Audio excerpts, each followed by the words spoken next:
turn this on?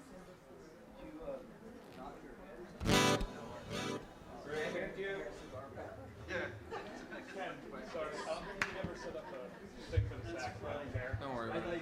Yeah, at this point. You know what? Just play near that microphone over there. Okay. Well, actually, the sax is fine. No, the internet. Oh, that internet. I keep forgetting about that. I'm not worried about the room at all. Beverly took a shower this morning, don't worry.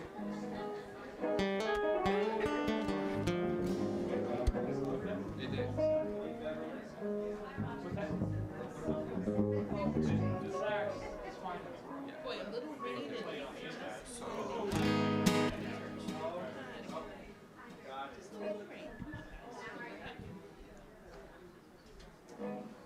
You guys ready? Here we go.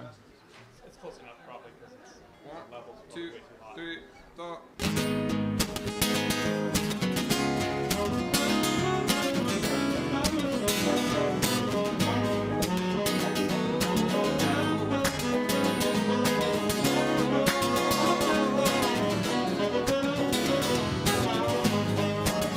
God is my source.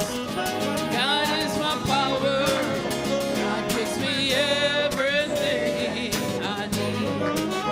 So I give thanks for all the blessings. God gives me everything I need.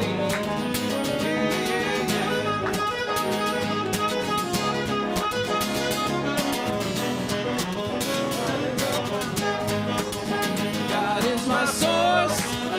God is my power. God gives me everything I need. So I give thanks for all the blessings. God gives me everything I need. God gives me everything I need. God gives me everything I need.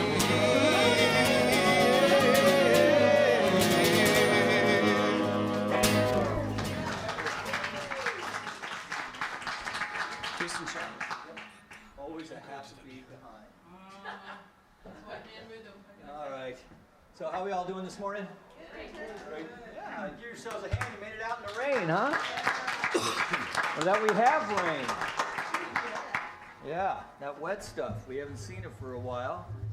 And let's just know it's going to continue to come down for a few days. That would be nice, yeah? Might even continue to shower some good on any Chicago fans that might be out there today. So just thought I'd put that out there. If you'd have wore your jersey, I could have guaranteed a win tonight, but you know, it doesn't work for the Seahawks either, so there you go. All right, so welcome everyone. My name is Reverend Michael McMorrow. I'm the spiritual director here at the Center for Spiritual Living in Granada Hills, where we welcome all who practice their beliefs in faith and love. We have a little thing that we call hugs and handshakes here. So let's just take a moment and meet and greet each other. 1, 2, 3.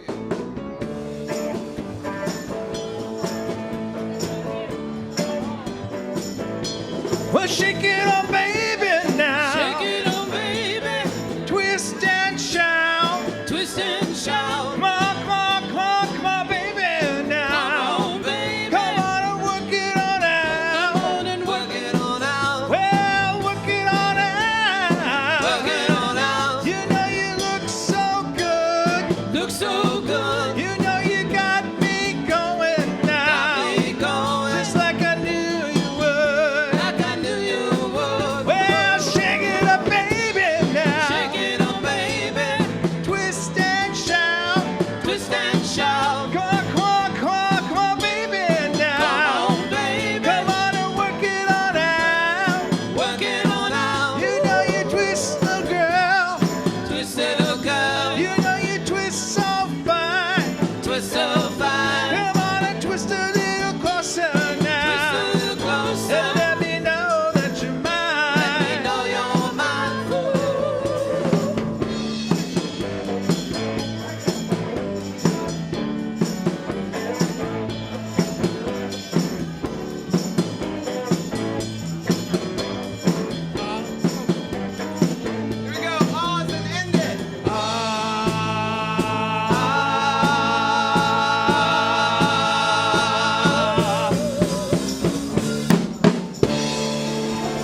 including Leslie's and the dentist down the street. A little shake.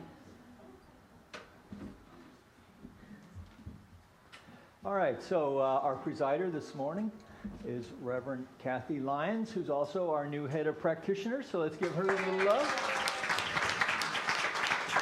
And as our flames of faith have been lit already, she will take us into our opening treatment. But for now, we're all just going to take a deep, conscious breath. Release, let it go. Allow ourselves to surrender to this eternal now moment as we come together for our call to service, which we call lighting the flames of faith. And as we know, we perform this ceremony to promote the universal consciousness of life, which acknowledges that all peoples, all faiths, all sentient beings come from the one great universal presence which we call Spirit. Fundamental to this truth is the unifying nature of all religious thought and experience which we honor here this morning. As we see the first candle has been lit, it's to acknowledge the Tao, honoring the universal path of harmony and equilibrium, the natural way. The second candle has been lit for the shamanic traditions, honoring the beliefs and practices of all indigenous peoples, the way of primal spirituality. We light the third candle for Hinduism, honoring the path of knowledge, action, and devotion. We light the fourth candle for Judaism, honoring the ethical path of living by sacred law. The fifth candle we light for all forms of Buddhism, honoring the four noble truths and the path of compassion. The sixth candle we light for all forms of Christianity, honoring the Christ consciousness as the path of love.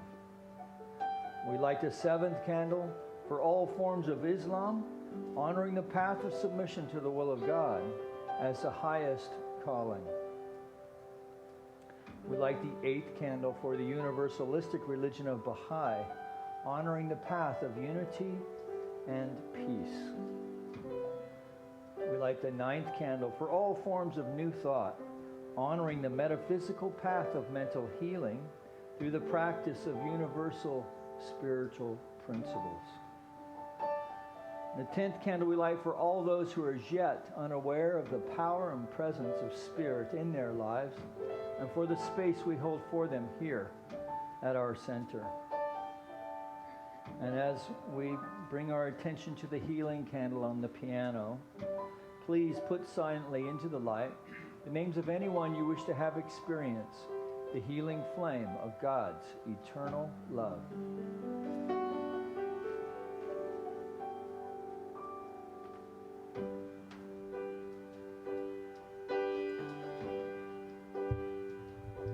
In this moment,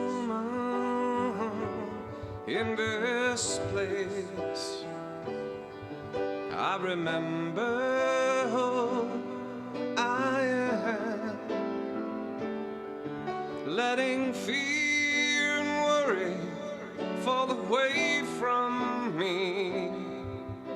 I open my eyes and I see there is only love. There is only love. Love that heals, love that sets us free. There is only love. So join me, please, as I speak in the first person for each one here, recognizing that God is love and that there is only love, that God's love is in every aspect of my life, and that love is in this very room, expressing itself through every single person here in this fellowship, in this sanctuary, where we just feel that divine love of God. And I declare right now that today is a day to celebrate life, to celebrate that love of God through God's music, through through Reverend Mike, through the sound, through everyone here. I just feel this joy in my life. I feel love. I feel empowered, knowing right now that with God, all things are possible. And so I do give thanks. I give thanks for this beautiful day, this beautiful celebration of our lives and everyone here. And so with deep gratitude, I release my word to the law, knowing it is done, knowing it is so, and together we say, and so it is. For today, I'd like to share an affirmation by Catherine Ponder, which I think is very appropriate for this center. I call on the power of divine restoration. My good of the past and present is now divinely restored to me, and it's restored to this center. Now, I like that term, divine restoration. As you know, at this center, we had the experience of a flood a few weeks ago, and it did damage the flooring and some of the cabinets in the kitchen. Now, I'm sure that probably initially that Reverend Mike might have felt dismayed. There might have even been a few words under his breath that, I won't say that to a man of the clergy, but anyway. But look at the blessings that are unfolding. We're going to get new flooring and new cabinets, and this next week, I understand we'll be writing affirmations on the cement. So this little lesson can apply in our life as well. How many times have we felt like there was a loss in our life, that something unexpected happened, that we didn't, that we were dismayed, that maybe shook us up? But then it ended up to be for the highest good. Catherine Ponder says that many of her clients came to her because they felt of some loss in their life, a loss of relationship, a job, or money.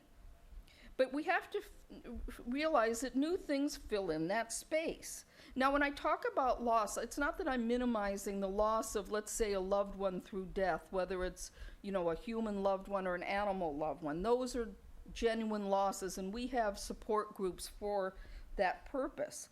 But a lot of times these losses in our life, it's because there was just changes that happened. Maybe that we just outgrew a job or a relationship.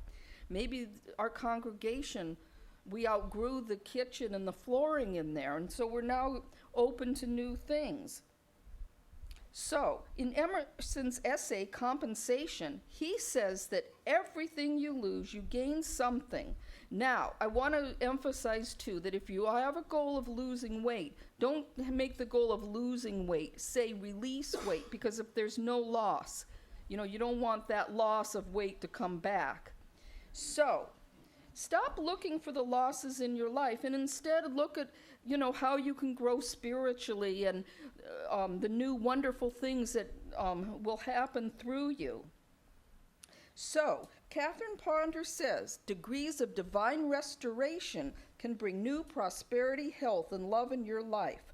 So, as we know that there's divine restoration, know that you can restore new good in your life if you so desire. And so it is.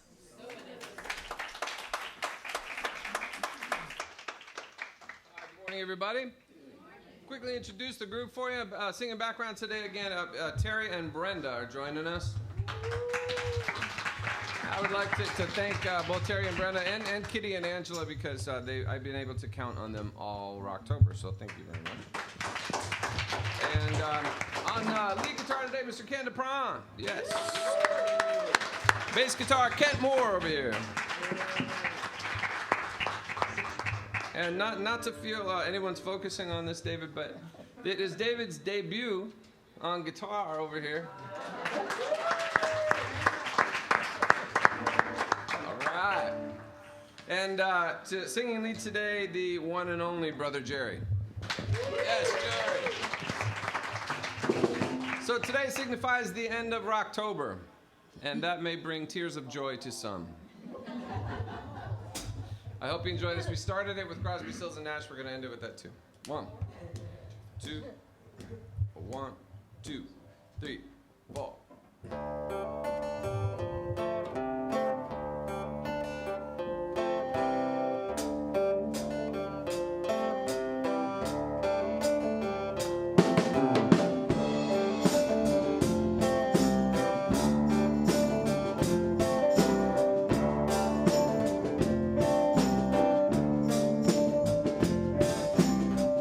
Tin soldiers and Nixon coming, we're finally on our own. This summer I hear the drumming for dead in Ohio. Gotta get down to it, soldiers are cutting us down.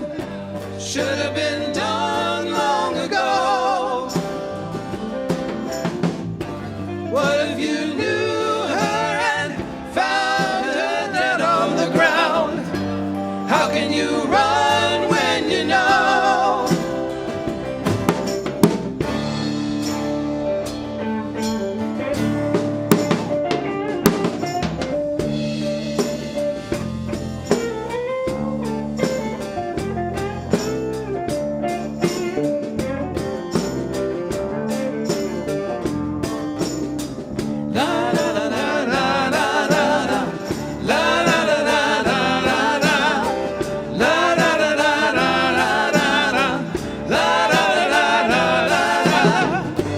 Gotta get down to it, soldiers are cutting us down. Should have been done long ago. What if you knew her and found her dead on the ground? How can you run when you know?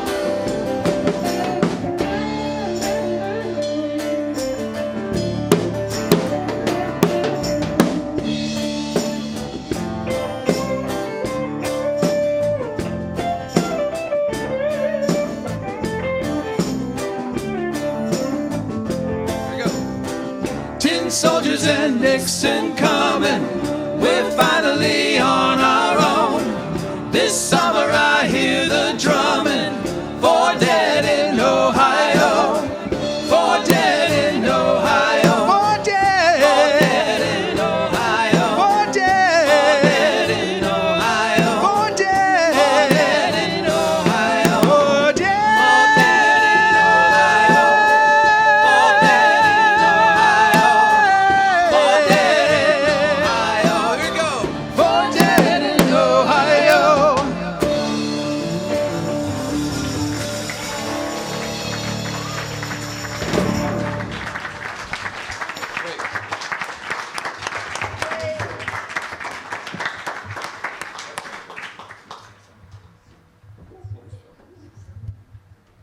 Wow, that was great. We have a few announcements real quickly. Remember, next Saturday, November 6th, before bed, set your clock back 1 hour. And this Wednesday evening, November 2nd at 7 p.m., we're going to have the All Souls Day with Reverend Mike McMorrow. And it's a time to honor loved ones who have passed on. And save the date, Sunday, December 4th, we have the Granada Hills Holiday Parade and Boutique. If you would like to have a table as a vendor of the parades, please see Jeannie Starrett or Leslie Austin. We now subscribe to SmileAmazon.com. Now, every online purchase you make from Smile Amazon at the center gets 0.5% of the total purchase in cash. So look into that. And we also check your program or check out in Sparks Hall for all our activities. Thank you. So let's stand for our Declaration of Principles. We believe in one universal spirit manifesting through all, natural and incarnated in us. We believe the universal spirit is personal to and reveals itself through everyone who recognizes its presence. We believe that our faith operates upon a law of mind, which automatically manifests in our experience according to that faith. We believe in the unity of all life and the immortality of the individual soul forever expanding. We believe in the eternal goodness, the eternal loving kindness, and the givingness of life to all.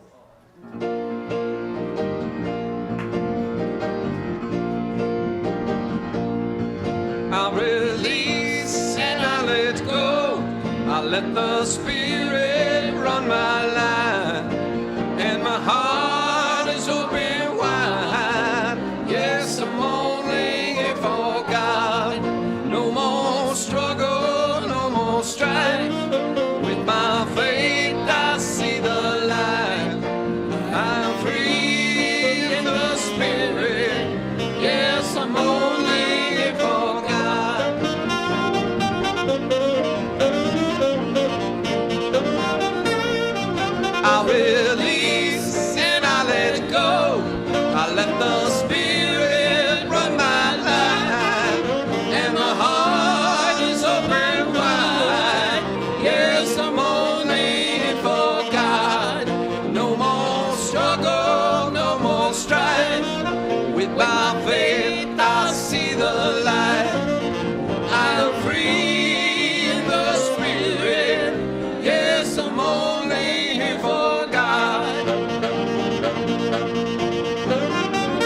release and I let go. I let the Spirit run my life, and my heart is open wide. Yes, I'm only here for God. No more struggle, no more strife. With my faith I see the light. I'm free in the Spirit. Yes, I'm only for God. One more time. I'm only here for God. One more time. I am only here for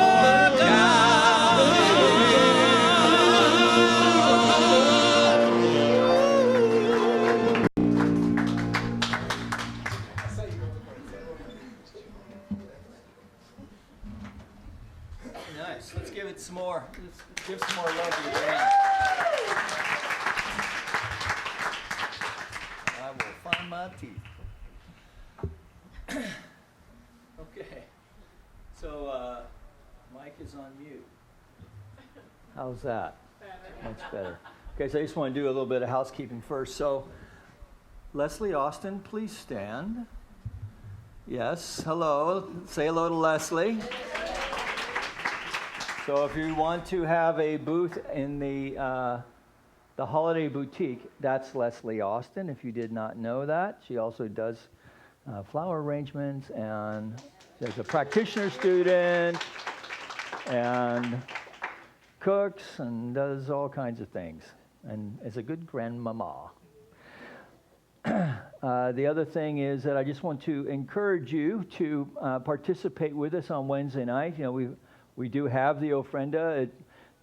It sometimes gets lost in Rocktober because we have a lot of gear up here, but it is really quite beautiful and will be fully accessible on Wednesday evening. So it will be a remembrance service that will have meditation components in it. And if you haven't had a chance to bring your mementos to the altar, you can do so then, or the church is open, of course, Monday through Thursday. So come join us. As you can see, there's some wonderful images up here. That's John and Yoko, and I know they're in the way of the PowerPoint, but that's okay with me, you know. So anyway, I appreciate the effort, and I appreciate the sentiment of honoring other cultures at our center. You know, we try to do that here. So, all right, so enough of that.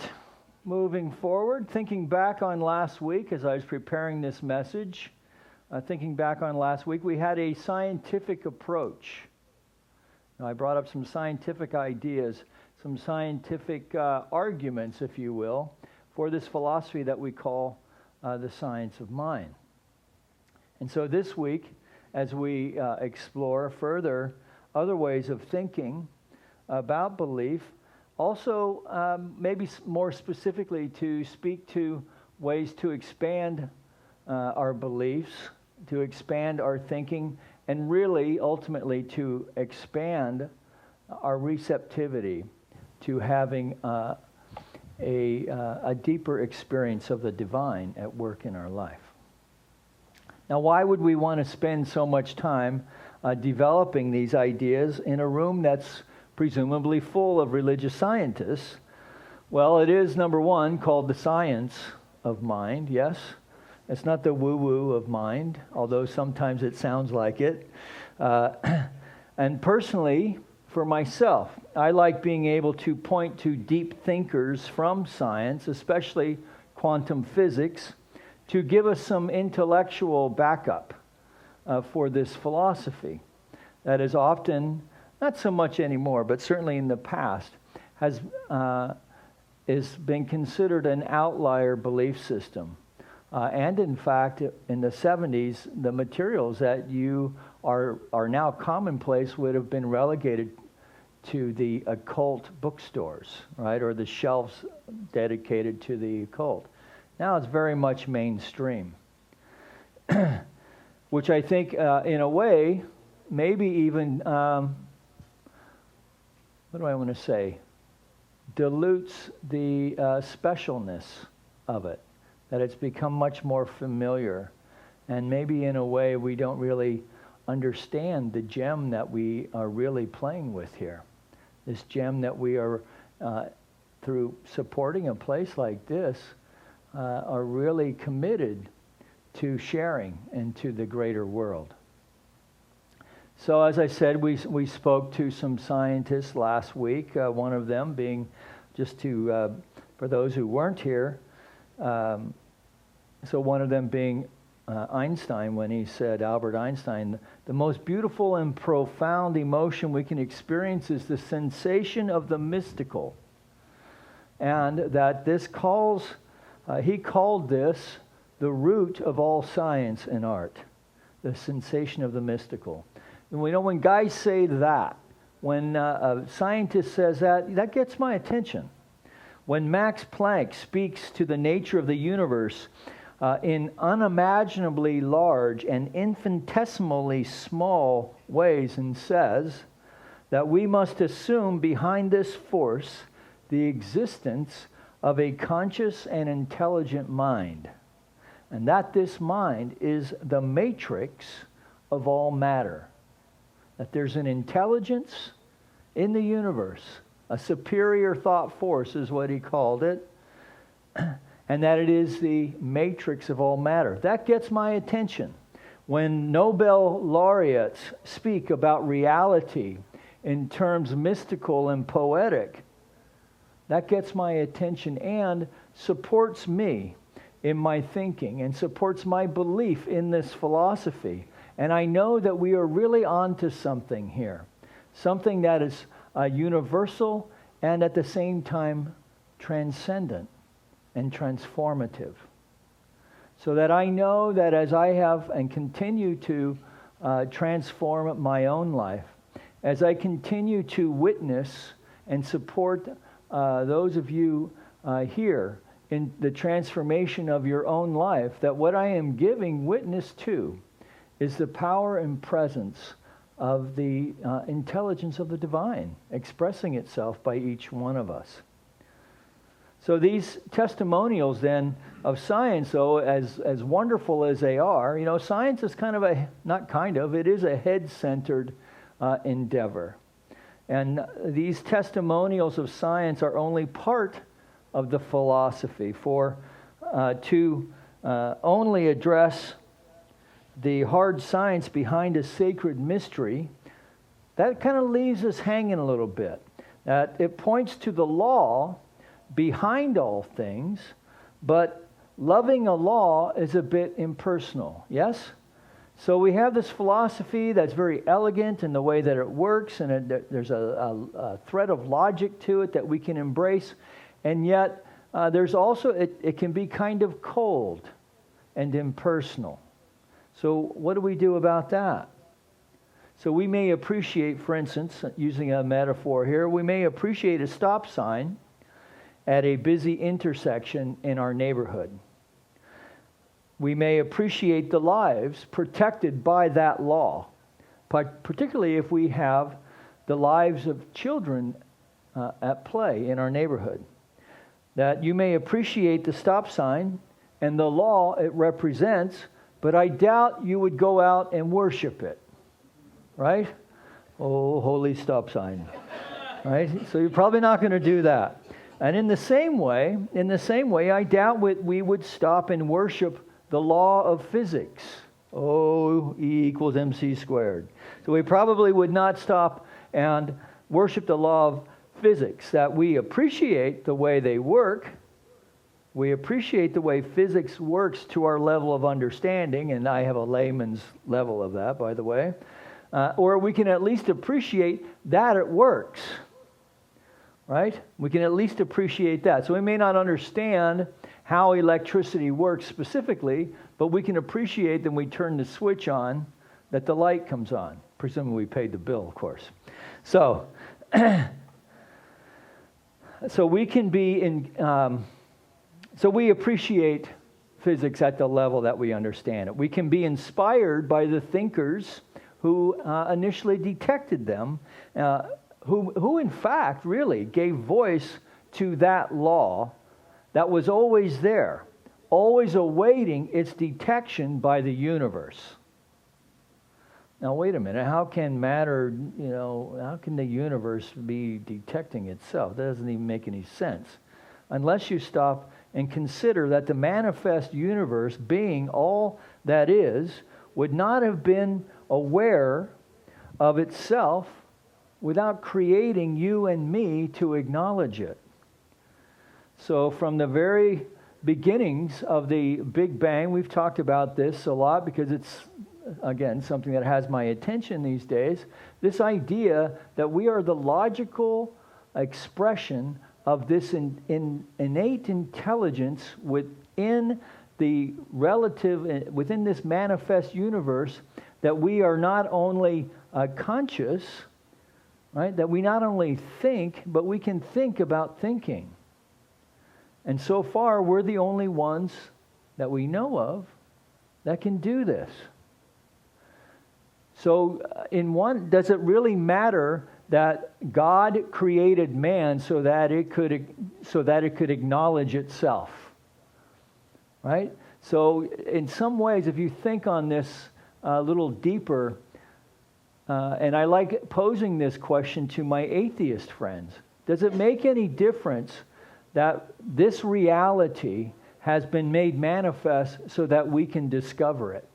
And that we call that discovery God. Because we've got to call it something. We're humans. Does it make it any less true? Does it mean that it does not exist? To me, that answer is no.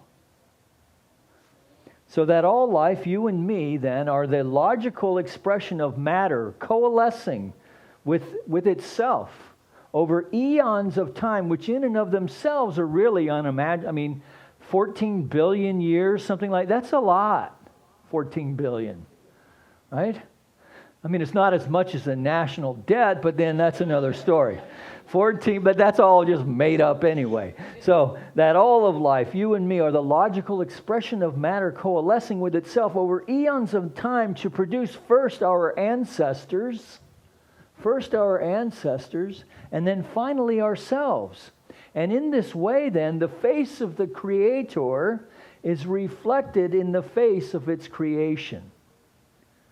The face of the Creator is reflected in the face of its creation.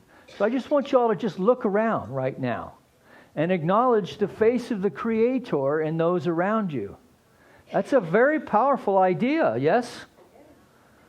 Right? Even if you had an argument on the way out the door this morning, the face of the Creator being reflected back, so that we live, move, and have our being as fully fledged demonstration of the consciousness of creation in ways that seem miraculous and yet is natural in its unfolding. It is logical. To me, it seems logical to be awestruck. Holmes often spoke about that it's self-evident to be awestruck. That it's logical to bend a knee in worship of the glory, the majesty, the intelligence, the expression of logic, expressing as the creature of the Creator. That there is something within us that knows that it knows that there is something deeper going on here.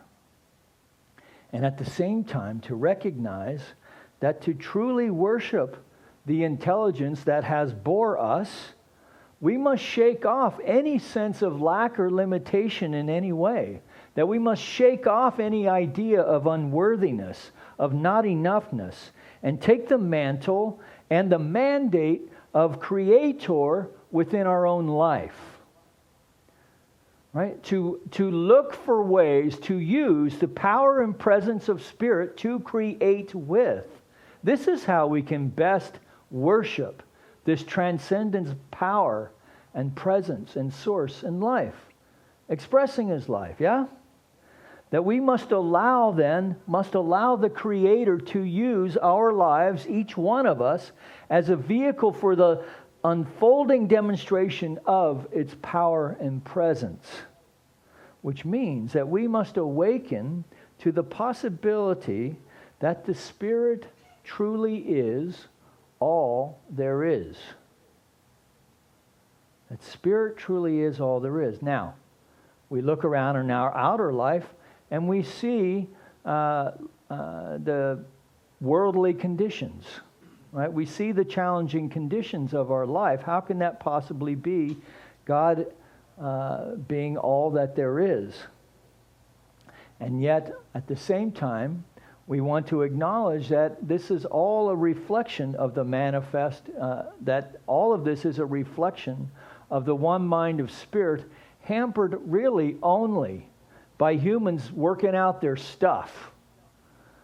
That if you really think about what is going on the planet, whether you can pay your rent or have health insurance, it is not a problem that there is not enough. It's a distribution problem.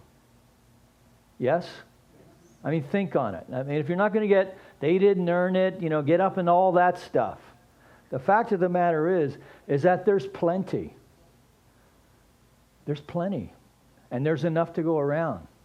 And there's enough for the wealthy to still be wealthy and have enough to go around. And there's enough for us to play within the material of our own life and create wealth as well. That supports not only ourselves, but those around us.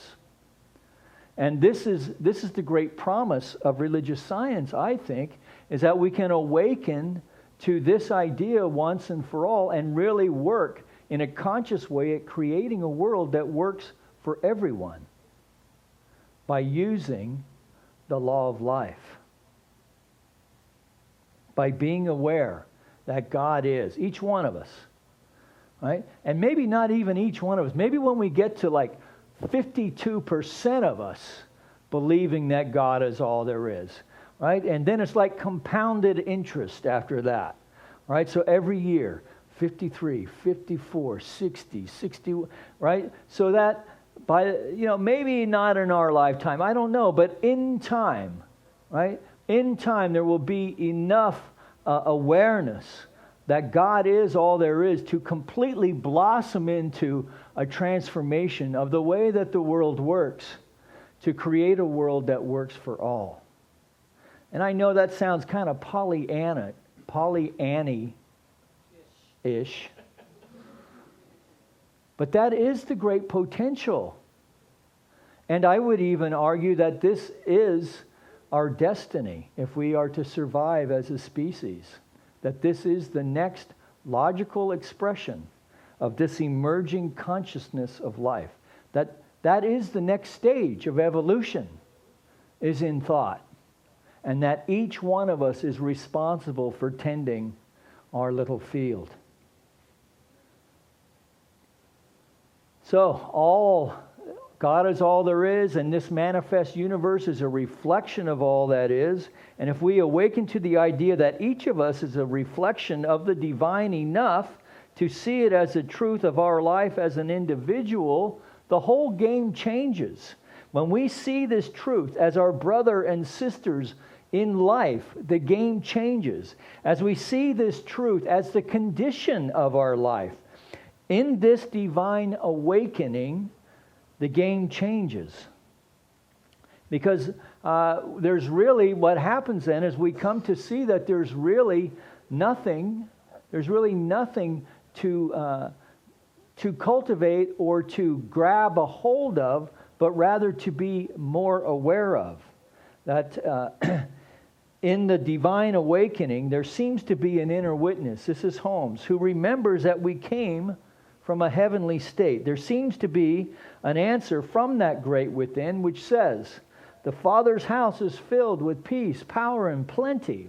That the universe is not limited, it is abundant, it is lavish, it is extravagant even. That nothing can be taken from nor added to it. And that creation ultimately is the play of life upon itself. And so this is, to me, the great, this idea quickens me. It gets me kind of excited about the possibilities of not only for my life, not only for your lives as part of this congregation, but the life of our greater community. That nothing is limited. The bounty of the universe is open to us, but we must take it. limited only by our own thinking around it. Now, I know that this is not easy to hear or to practice, particularly if someone is struggling to pay the rent, or is dealing with a difficult health condition, or is working through and struggling through maybe a sense of grief. And at the same time, there is nothing going on that the light of spirit, the light of consciousness cannot make better. That the power of consciousness can shift and lift any thought form, any tendency of thought to make things better. And the potential, of course, is not to simply make things better, but to make them optimal. Optimal. But we must use it, and use it as effectively and as consciously as we can. And I think the one way that we can do that is to know, as the teacher Swami Muktananda pointed out, that the ancient texts of India never speak about attaining God, but only speak to purifying the mind. Right? For the self is already there. Right? We just pile all kinds of stuff on top of it. Our perceptions, our preconceptions, all of it. Just think about how our stuff gets in the way of joyous living, right? So how do we know that we're really one with the Spirit? We got a little spring in our step. We're feeling joyful. There's a sense of even bliss. And we have a sense that we are radiators of good. Yes? Right? That we somehow, unconsciously maybe at first, but then maybe even become conscious of the fact that we are a light unto the world. That we are the light in our office, right? When everybody wants to stand around the water cooler and talk about how poorly, the Cubs are doing, or no, but talk about the poor state of the world of affairs. That we are the light, that we lift the vibration of the conversation just by stepping into the room. Has anyone here had that experience? Yeah? Isn't that great? Wouldn't we want more of that? All right, well, let's do it. So the law of attraction, as Michael Beckwith calls it, the law of radiation, that as I radiate out what is within me, I experience more of that higher self that I am all around me. It is only when I stop the outer search and begin to be aware of the within that I find I was it. It was here all the time. So if you are challenged by a particular aspect of life, I'm going to ask you right now to consider what is available to you right now. If it's the 30th. Maybe you're challenged by trying to make the rent. Maybe, you got stuff going on with the tax man. Maybe you're feeling a little heart sore. Whatever it is, what is available to you right now? What can you do that does not cost a single penny and yet returns multiplied abundantly? Come back next week and I'll tell you what it is. No. So here, this is it. It doesn't cost a penny and return multiplied abundantly. How about the power of love? How about the power of love? Pure love, right? Real love. Love that's offered without expecting anything in return. Freely offered. No strings attached. That the most powerful humans on the planet have not been the great builders, but the great lovers. I'll bet maybe there's 3 of us in here who know who built the pyramids, but everybody knows who Jesus was, right? That we know that Mesopotamia was the cradle of civilization. But who were the great kings? And yet we know that the Prophet Muhammad was leader of a great religion. That Moses went up to Sinai to bring down the 10 Commandments. that Martin Luther King. We know who Martin Luther King is. We know who the Dalai Lama or Mother Teresa is. We know who the great lovers are. These are the greatest among us, yes? And that is who we can be also, right? I don't have to be the Dalai Lama, but I can be Reverend Mike, right? You don't have to be Mother Teresa, but you can be Lover Pam or Beverly, right? Each one of us connecting with that idea that the power of love can prime the pump for the challenges in the rest of our life. And the truth is, only you and I know how to bring that forward, how to make that happen, right? And it's the indwelling power and presence that is nudging us on. We just have to get still enough to let that come forward. So let's bring our musicians up and let's all take a deep conscious breath. And I want you to play around today with, it is the 30th. So November is kind of that month of reconciliation, traditionally. At least for me, it always has been. Thanksgiving. I often have to, in order for me to be thankful for something, I often have to reconcile some past resentment that keeps me from feeling grateful. Well, I have a month to work on it, right? So what does that mean? I have to bring more love to it. Right? I have to bring more consciousness, the consciousness of love and light to that situation. So today, as we go about our business, keeping holy the Sabbath, let's work with this one. Let's work with loving freely, loving easily, no strings attached. So I act in a loving way and I get rebuffed. I don't take it personally. I don't take it personally, yes? The gift has been offered. That's not so easy to do, I don't think. But let's practice it today.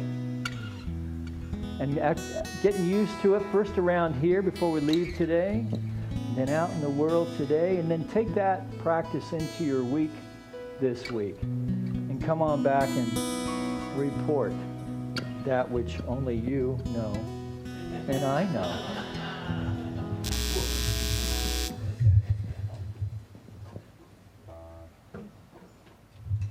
One, two, 3.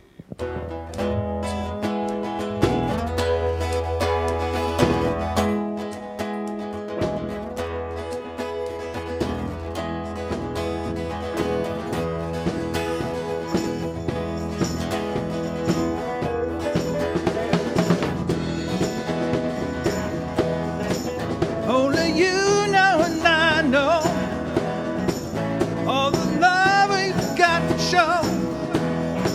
So don't refuse to believe it by reading too much in it. 'Cause you know that I mean what I say, so don't go. Never take me the wrong way. You know you can't get in your own way. 'Cause if you do, you're gonna get it someday.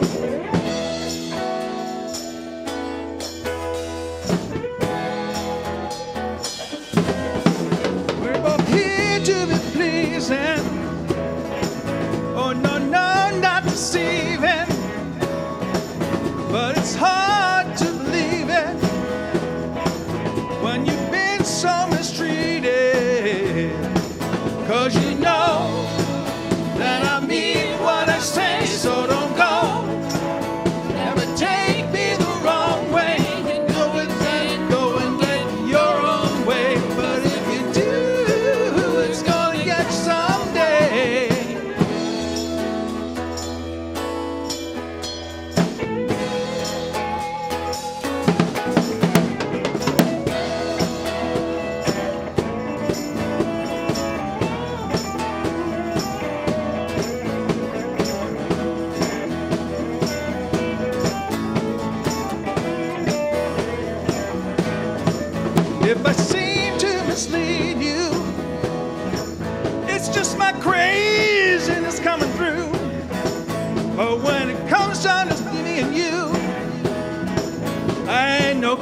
closer than you.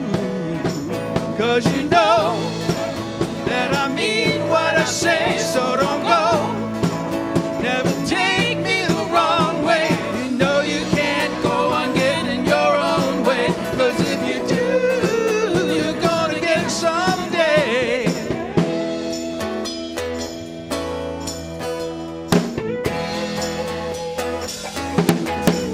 Only you know and I know. Only you know and I know. Only you know and I know. Only you know and I know. Only you know and I know. Oh, only you know and I know. Only you know and I know. Only you know and I know. Only you know and I know. Only you know and I know. Only you know and I know. Yeah, yeah, yeah. You know and I know. Only you know and I know. Only you know and I know. Yeah. Only you know and I know.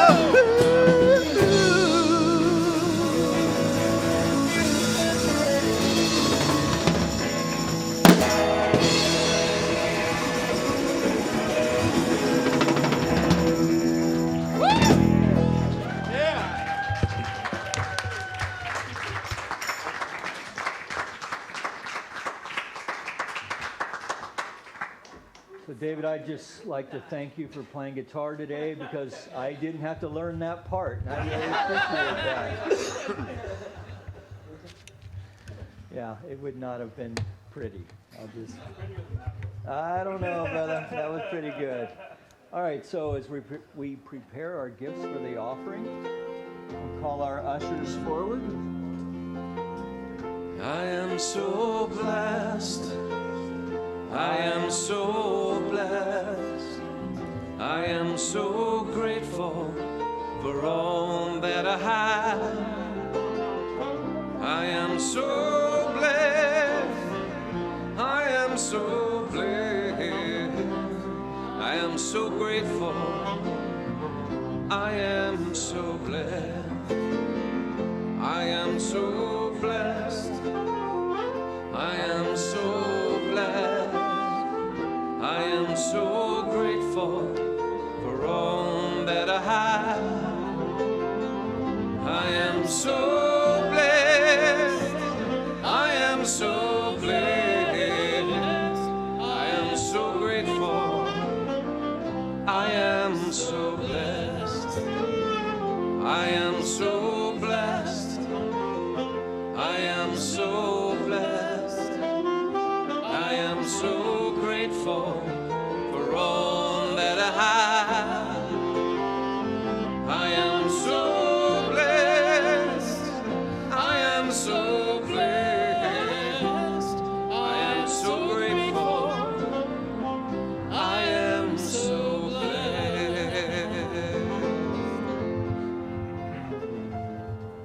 Just checking in within one more time, recognizing and knowing together that the gifts presented here this morning are a demonstration of a consciousness that knows and knows that it knows that God is the source, the substance, the supply. And so from the generous heart of the individual from which these gifts have been offered here this morning, representing this community, the heart of this community, we accept these gifts with deep respect, appreciation, and love, as we know they go forth to heal, to prosper, and to bless not only the vision and mission of this Center for Spiritual Living, but for the life vision for each one here this morning, anyone connected to this center in any way.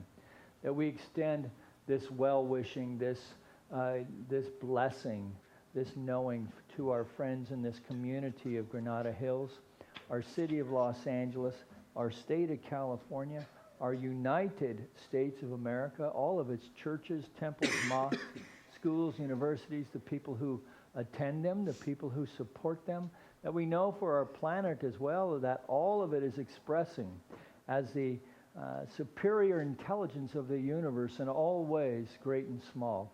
And to the extent that we know this to be so, we see its demonstration, its power, its glory, its majesty, its harmony, its love in all ways, great and small. This lifts our hearts,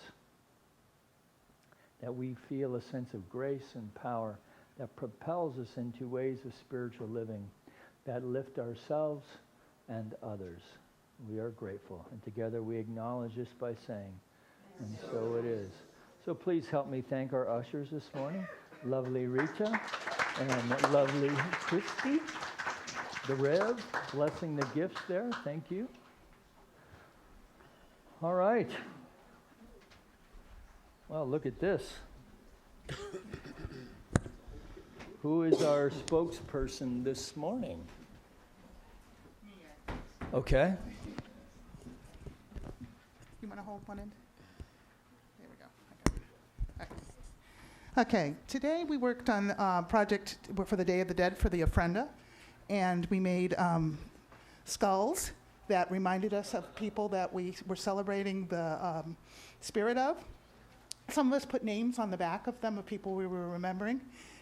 And we also made marigolds that are flowers that are brightly colored, grow at this time of year, and help to guide the spirits to coming to visit us at the Ofrenda. So. All right, thank you. Thanks, kids. Thanks, parents, for bringing your kids. Yeah, you could bring marigolds also for Wednesday night if you like, if you can find any out there. We used to have a florist right across the street, and so could get them easily. So not so much anymore. So let's thank the band one more time, please. And just one more reminder. So next Sunday, we're changing the clocks back. That's also around here known as No Excuses Sunday. So you got an extra hour to tell your friends. All right, so let's all get in here and see if we can pack the house next week, yeah? Yes? Yeah. All right, good. So Reverend Kathy, pray us out. Thanks for being here. See you next week.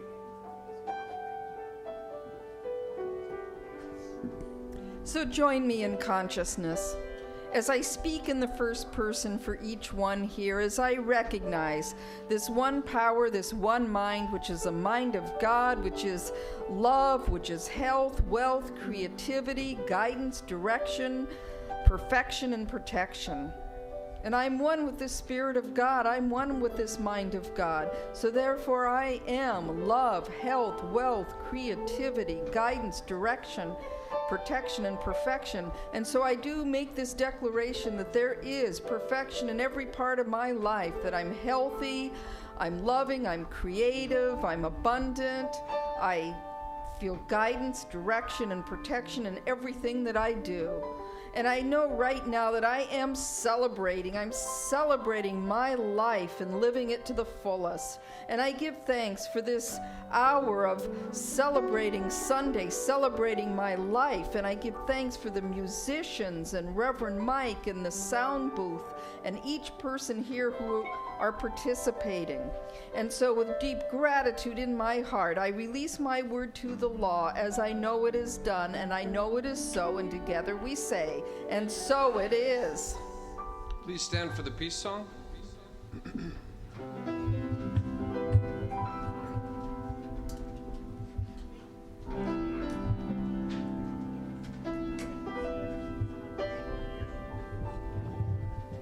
One, two, three, four, five, six.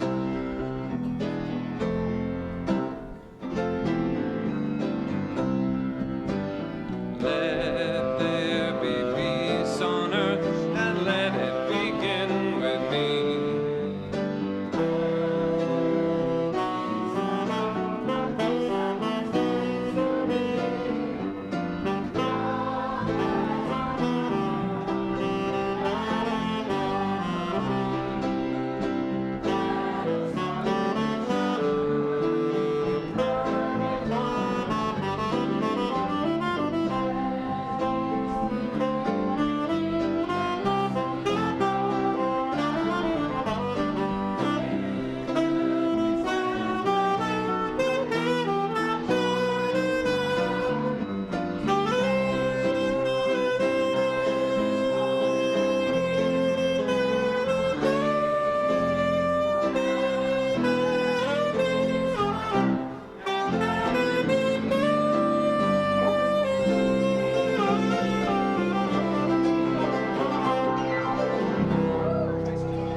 Why not? After the coda, instead of like a standard 8, Yeah. just 5, and then you go. Shake it, shake it, shake it, baby. Yeah. You'll hear it though. It looks You'll hear weird, it. but it You'll hear sounds it. obvious. Okay. It's one of those funky things.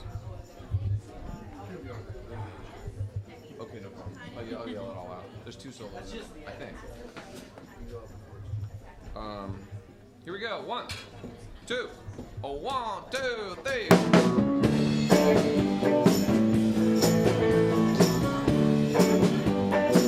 Well, shake it on, baby, now. Shake it on, baby. Twist and shout. Twist and shout. Come on, come on, come on, come on, baby, now. Come on, baby. Come on and work it on out.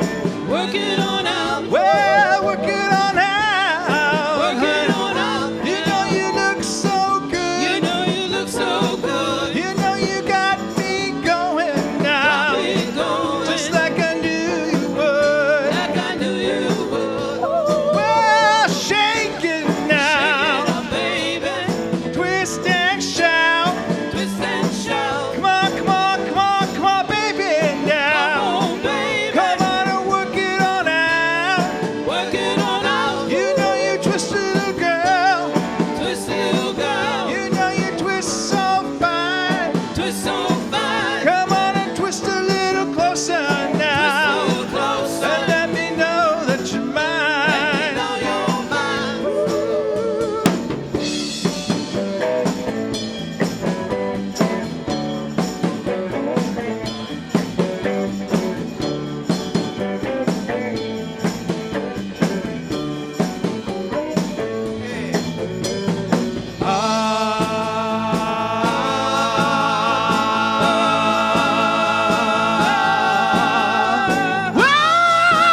Well, shake it on, baby, now. Shake it on, baby. Twist and shout. Twist and shout. Come on, come on, come on, come on, baby, now. Come on, baby. Come on and work it on out. Work it on out. You know you twist your little girl. Twist, little girl. You know you twist so fine. Twist so fine.